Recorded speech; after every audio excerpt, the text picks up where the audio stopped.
All right, in this problem, I have a light cord passes over a pulley with a radius of 14 centimeters, right? And because right now our unit is on forces, none of this matters. We don't care about the 14 centimeters. It's massless anyway, right? So none of this matters right now. It doesn't matter that they're this far apart. All we're looking for is the acceleration of these two blocks, right? So these two blocks are connected by a string.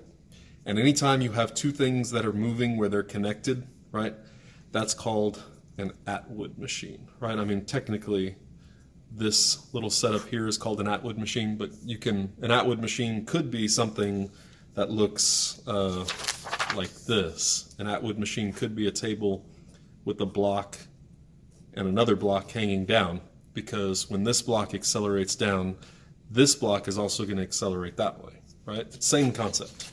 Okay, so this is an Atwood machine. So Atwood machine problems, they look complicated, but they're really not that bad. So the way to do this, we're going to look at it in two parts. First, we're going to look at them separate, right? So this one is heavier than this one. So what I'm going to do is I'm going to call this one big M, and I'm going to call this one little m, right? Just generalizing instead of using numbers. So this is big M, this is little m. And what's going to happen when you let these things go, the big mass is going to accelerate down and the little mass is going to accelerate up, and these two accelerations have to be exactly the same. Okay? So I'm going to draw a free body diagram for both blocks. So this one, little m, has a small weight and tension is going to be larger to make it accelerate up. And big M has the same tension, right? Because same rope, so same tension over here, but it's going to have a bigger force pulling down because that mass is larger. So this is Fg. And weight is just mass times 9.8, right? So really Fg is equal to, this one we'll call little mg, and this one we'll call big mg, right? Because weight is just, we know weight is mass times g. Okay. So there's two questions. I want the acceleration, and then I want the tension in the cord, right? That's the second question. So to get the acceleration, it's easier to treat these as two things moving together. So what I mean is I'm going to take this rope, and I'm just going to eliminate the rope, whatever's in between holding the two things together. I'm going to eliminate it and just say this is two blocks that look like this, right? One is big M and the other's little m, right? The rope is in here, but I don't care about the rope. And I have one force pulling down that's little mg, that's pulling on this side, right? So this is little mg. And there's another force pulling over here that's big mg, right? I canceled out tension. I said it's interior to it. So this is big M times g. All right, and now all I got to do is write an equation for this and solve. So net force in the x equals ma, and that equals the big one minus the little one. So big mg minus little mg. Okay, so this mass right here, that's the total mass.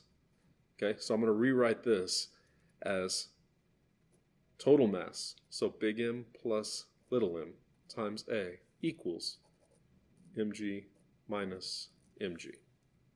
Right? Because the mass, this here is the mass of the system, right? The net force of the system is the mass of the system times the acceleration of the system.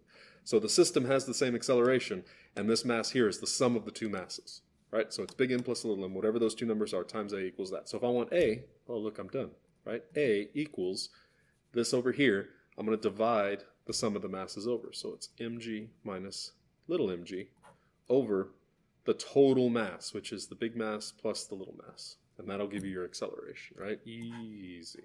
It's just a matter of remembering, like if these two things are connected, right? You see an Atwood machine problem, get rid of the thing between them, put them together, right? And just pretend these two forces are the thing that's holding them back. Okay, so now I want the tension in the cord when they pass each other. Okay, well, if I figure out acceleration, right? Once I know acceleration, this is easy. I can just go apply it to either of these two free body diagrams I've drawn, right? So I'm just going to randomly pick one. I'm going to do the little one, right? It makes no difference. You could pick the big one. So I'm going to do the little one. So net force in the y equals ma, because it's accelerating, right? And that equals the tension minus mg. Ft minus mg. And I know A, right? So the acceleration comes in here. The mass of the little block goes here. Mg, right, is whatever the mass times 9.8 is, right? And I can solve for Ft. So Ft is equal to minus mg, so I can add to the other side. Ma plus little m times g.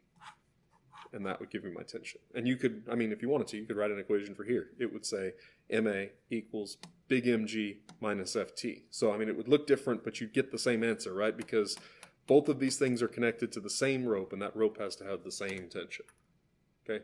So, I'm just going to show you, because this could be a test question. Let's say you wanted to do this, right? There's M times G pulling here. Let's call this M, and we'll call this big M, right? And the force over here that's pulling this thing back, let's say there's friction. It could be friction, right? So if I wanted to apply like an Atwood machine to this one, what I'm going to do is call the whole system this thing, and here's my two forces, right? So it's this being pulled by little mg this way, and friction this way. And so I could apply that same concept to something like this, and I could solve for the acceleration of the system, and I could solve for the tension in the rope the exact same way.